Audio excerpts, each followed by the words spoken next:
ఎంత ఘోరం అంటే నిజంగా ఇవాళ ఉస్మానియా యూనివర్సిటీలో ముఖ్యమంత్రి గారు మాట్లాడుతుంటే నేను కూడా చూసిన. ఇంత అన్యాయంగా మాట్లాడతారా? ఆ కాలేజీలు కట్టింది కేసీఆర్ గారి నాయకత్వంలో మన సబితా ఇంద్రారెడ్డి గారు. ఆ బిల్డింగులు కట్టింది, హాస్టల్ బిల్డింగు, ఇంకో బిల్డింగ్, రెండు కూడా కట్టింది సబితా ఇంద్రారెడ్డి గారు. ఇక రేవంత్ రెడ్డి గారేమో జేబులో కత్తెర పెట్టుకొని తిరుగుతుండు. కత్తెర అంటే పాకెట్లు కొడుతుంది కాదు, యాడ రిబ్బన్ కనబడుతుందా కట్ చేద్దామని చూస్తాడు. మనం కట్టిన ఫ్లైఓవర్లు ఆయనే కట్ చేస్తాడు, మనం కట్టిన బిల్డింగ్లు ఆయనే కట్ చేస్తాడు. పర్వాలేదు కానీ కొద్దిగా జాగ్రత్త రేవంత్ రెడ్డి గారు, జర జేబులో కత్తెర అటు ఇటు అయితే డేంజర్ ఉంటుంది, జాగ్రత్త.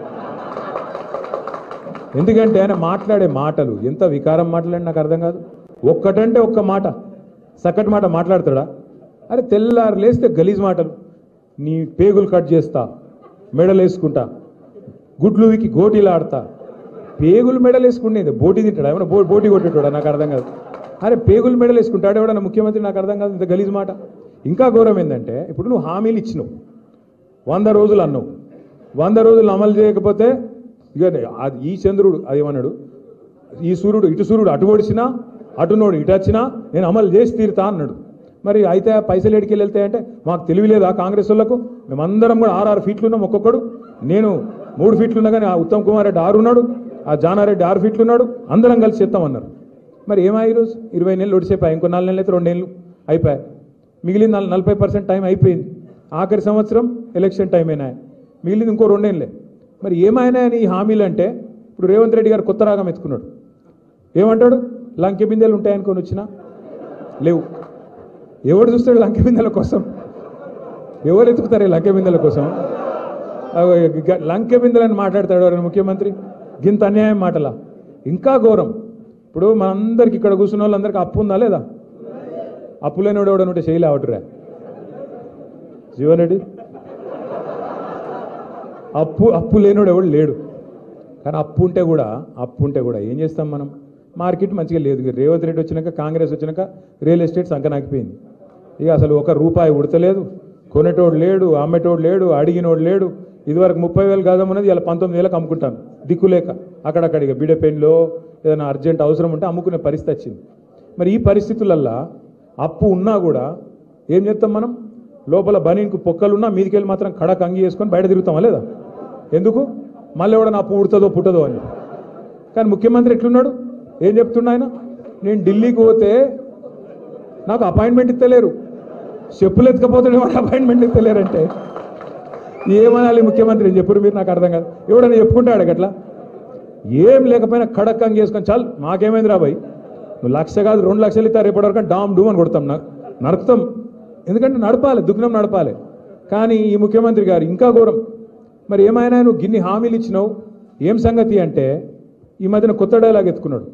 ఏం చేస్తారా? నన్ను కోస్తారా? కోసుక తింటారా? ఎవడు కోసుక తింటే నువ్వేమైనా సేపువా మామిడి పండువా? కోసుక తినతుంది, కోసుక తింటారా అన్నట. ఇంత అన్యాయం ముఖ్యమంత్రి ఉంటాడు ఎవడన్నా? ఉస్మానియా యూనివర్సిటీకి 20 సంవత్సరాల తర్వాత రేవంత్ రెడ్డి గారు ఒక ముఖ్యమంత్రి హోదాలో వెళ్లిన పరిస్థితి. ఇప్పటి వరకు 9 సంవత్సరాలు కేసీఆర్ అధికారంలో ఉన్నా కూడా ఏ ఒక్కరోజు కూడా క్యాంపస్ కు పోలేని స్థితి. ఒకసారి ఉస్మానియా యూనివర్సిటీ 100 సంవత్సరాలప్పుడు ఒకసారి దొడ్డిదారిన వచ్చి దొడ్డిదారిన పోయిన పరిస్థితి ఉన్నది.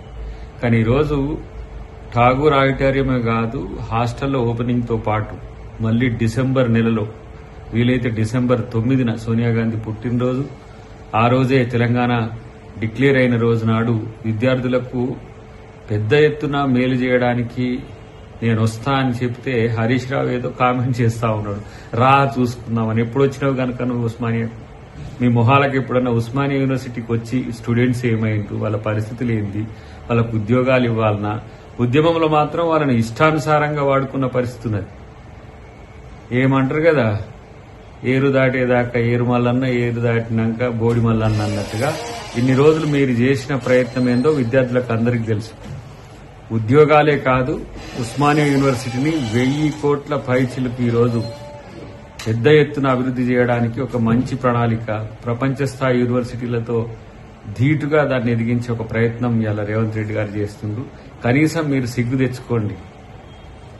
ఆయన వచ్చి ఈరోజు ఇచ్చిన ప్రకటనలు చూసి కనీసం మీరు ఆలోచన కూడా లేదు మీకు, రా చూసుకుందామట. ఏం చేస్తారు ఈరోజు వచ్చాడికి?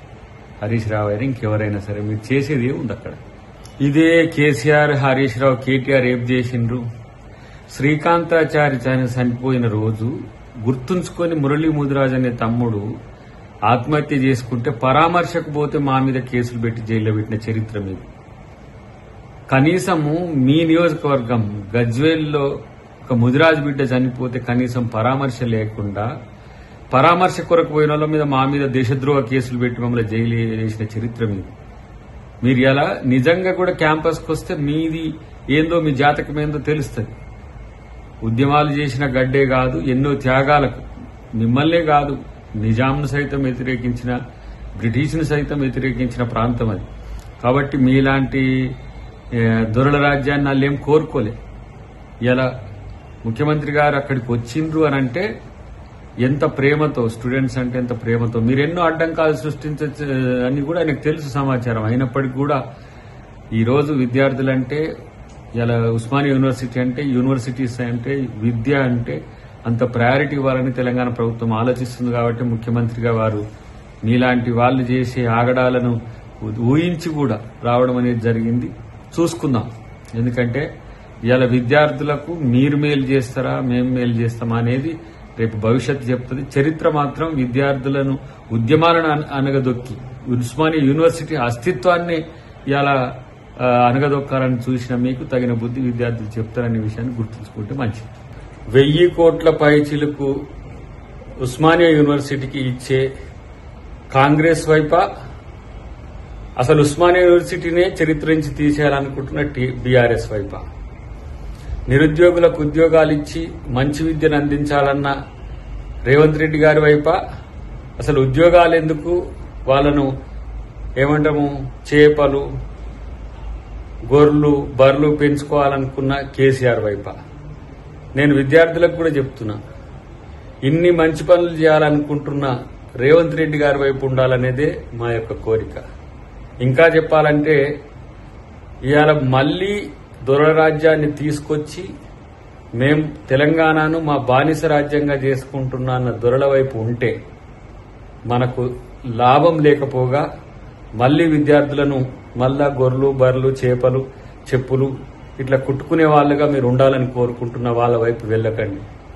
అందుకని ఈరోజు ముఖ్యమంత్రి గారి యొక్క ఆలోచనలకు రూపమిచ్చే మంచి కార్యాచరణను తయారు చేయండి. తెలంగాణలో మరింత ఈరోజు విద్యను, ఉద్యోగాలను, ఉపాధి అవకాశాలను పెంచుకునే ఒక బతుకు తెలంగాణను మనం నిర్మించుకుందాం. కాబట్టి వీళ్ళ మాటలు వినొద్దు. అది కేసీఆర్ అయినా, కేటీఆర్ అయినా, హరీష్ రావు అయినా, ఇంకెవరైనా సరే వాళ్ళ రాజకీయ అస్తిత్వం చూసుకుంటారు తప్పితే తెలంగాణ బాగు చూడలేదని 9 సంవత్సరాలు తెలిసింది. కాబట్టి అందరం కూడా మనం ఆలోచించి ఇవాళ కాంగ్రెస్ ప్రభుత్వాన్ని సమర్థించాలని చెప్పి నేను కోరుతున్నాను.